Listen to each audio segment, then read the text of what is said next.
Hey everyone, welcome to our kitchen. My name is Emily and this is Lauren and we are two of Festival's dietitians.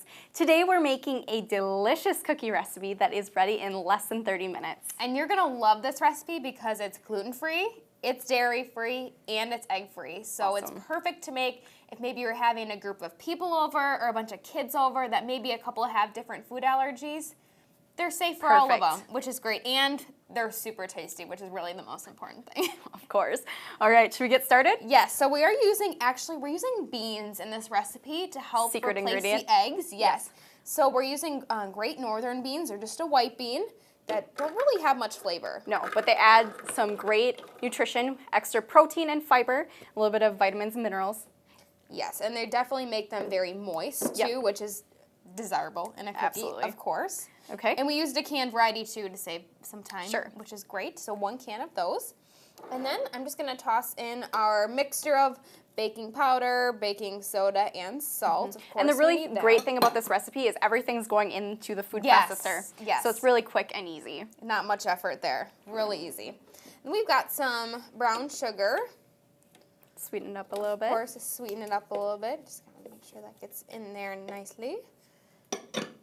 Then we are using Bob's Red Mill gluten-free oats. So this is replacing the flour. We're essentially going to be making an oat flour with these oats by using the food processor to really grind them up very finely. And this is another whole grain option, so Yeah. adding a little bit more nutrition here as well. Yes, and you can find these in our natural organic assortment at Awesome. Festival.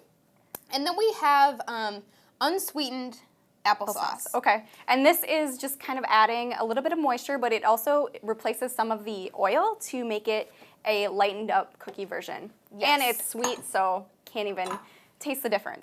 And all natural sweetness. Source of all natural sugar. Which is great, yes.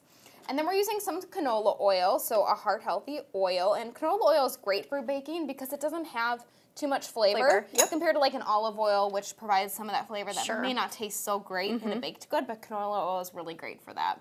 Awesome. And then lastly, we have some vanilla extract, give it a little bit of flavor.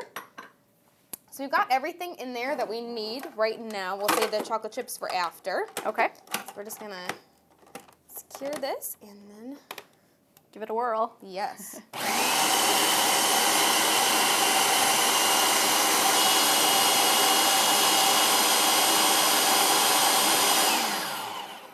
So I'm just gonna, you might have to do this once or twice. Scrape down the sides. Yep, just scrape down the sides, get some of those oats out of there.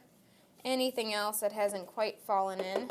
Because you want a pretty smooth batter. Yes, definitely. It looks very much like any other cookie batter. Give it one more try.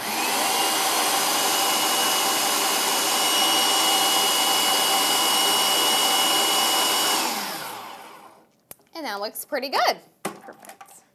So from here, we are going to transfer this batter into our bowl.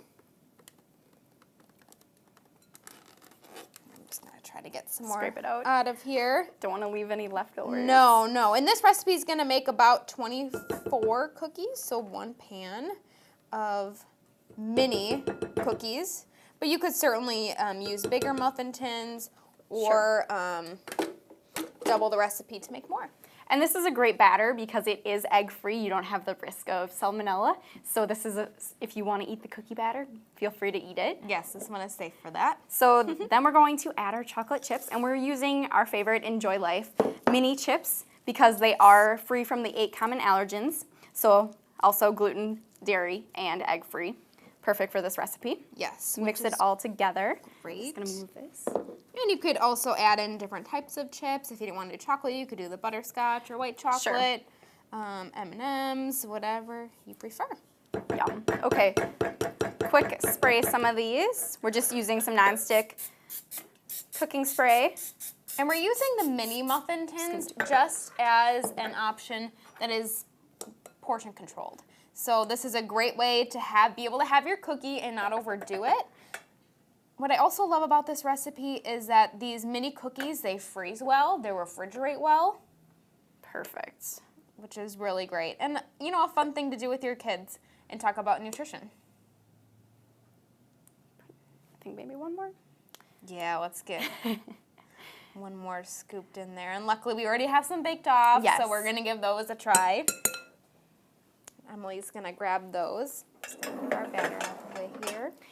So we just baked the cookie bites at 350 for about 12 to 15 minutes or until they were done. And then we let them sit in the pan, the hot pan, for 5 more minutes just to kind of keep the cooking process going. And then we transferred them to a wire rack to let them cool the rest until we were ready to eat them. So perfect. I just love how portion controlled I know, they are. right? They're They're so great cute. to grab on the go, whether you have this out for your kids or whatnot. And you can have one and not feel bad. It's got Right. beans in it, for goodness sake. Should we give them a try? Let's do it. Oh, they're so moist. That's what I Yum. love about these cookies. Oh my gosh, they're so good. These are definitely cookies you're going to want to add to your cookie repertoire. And remember, you can always eat well at Festival Foods.